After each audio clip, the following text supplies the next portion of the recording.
name is Varsha. Today I and my friend are here to do experiment. The experiment name is combustion.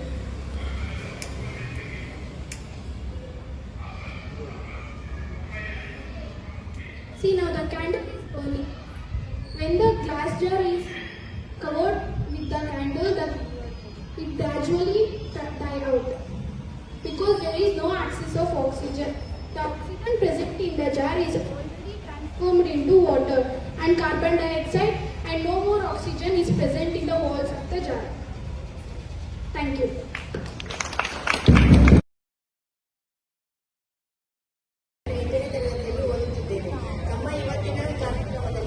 ಬೇಗನ ಬಗ್ಗೆ ಅರಿವು ಮೂಡಿಸಲು ನಮ್ಮ 8ನೇ ತರಗತಿಯ ವಿದ್ಯಾರ್ಥಿಗಳು ಒಂದು ಚಿಕ್ಕ ಕಿರುನಾಟಕವನ್ನು ಅಭಿನಯದ ಮೂಲಕ ತಿಳಿಸಲು ಪ್ರಯತ್ನಿಸುತ್ತಾರೆ.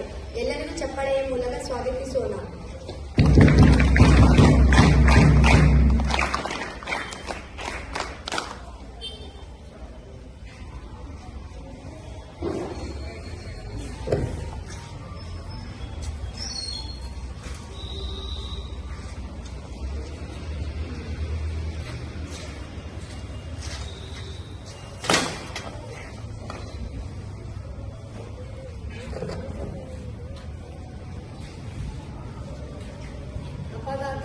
ಅಪಘಾತಗಳಿಗೆ ಅವಸರವೇ ಕಾರಣ. ಇತ್ತೀಚಿನ ದಿನಗಳ ಮೊಬೈಲ್ ಹಿಡಿದು ಓಡಾಡುವ ಜನರೇ ಹೆಚ್ಚಾಗಿರುವುದರಿಂದ ಅನಾಹುತಗಳು ಇನ್ನೂ ಹೆಚ್ಚಾಗುತ್ತವೆ. ಟ್ರಾಫಿಕ್ ರೂಲ್ಸ್ಗಳನ್ನು ಬ್ರೇಕ್ ಮಾಡುವವರು ಸಂಖ್ಯೆ ಅಧಿಕವಾಗಿದೆ. ಹೀಗೆ ಅರಿವಿಲ್ಲದ ರೋಡಿನಲ್ಲಿ ಚಲಾಯಿಸುವುದು, ರೂಲ್ಸ್ ಬ್ರೇಕ್ ಮಾಡುವುದು ಅಪಘಾತವಾಗಿದೆ. ಇದನ್ನು ಎಲ್ಲರಿಗೂ ತಿಳಿಸಿ ಹೇಳುವುದು ನಮ್ಮ ಇವತ್ತಿನ ಪೀಳಿಗೆಯ ಜವಾಬ್ದಾರಿಯಾಗಿದೆ ಎನ್ನಬಹುದು. ಈ ಜವಾಬ್ದಾರಿಯನ್ನು ಎಲ್ಲರೂ ಅರಿತು ಬಾಳಿದರೆ ಸ್ವರ್ಗ ಸುಖ ಎಂಬುದು ನನ್ನ ಅಭಿಪ್ರಾಯ. ಧನ್ಯವಾದಗಳು. 8ನೇ ತರಗತಿಯಲ್ಲಿ ಓದುತ್ತಿದ್ದೇನೆ. ನಾನು ಈ ದಿನ ರಸಪ್ರಶ್ನೆ ಕಾರ್ಯಕ್ರಮವನ್ನು ನಡೆಸಿಕೊಡಲು ಬಂದಿದ್ದೇನೆ. ಮೊದಲನೆಯ ಪ್ರಶ್ನೆ 1. ನಮ್ಮ ರಾಜ್ಯದ ನಾಡಗೀತೆಯನ್ನು ಬರೆದವರು ಯಾರು?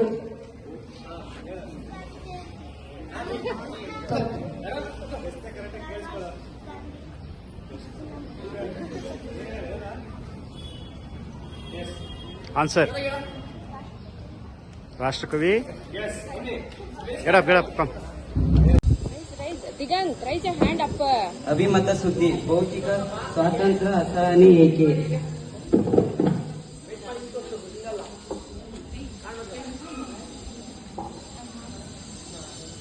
ಕ್ರೀಡಾ ಸುದ್ದಿ. ಶುಭ್ಮನ್ ಗಿಲ್ ಡಬಲ್ ಶತಕ.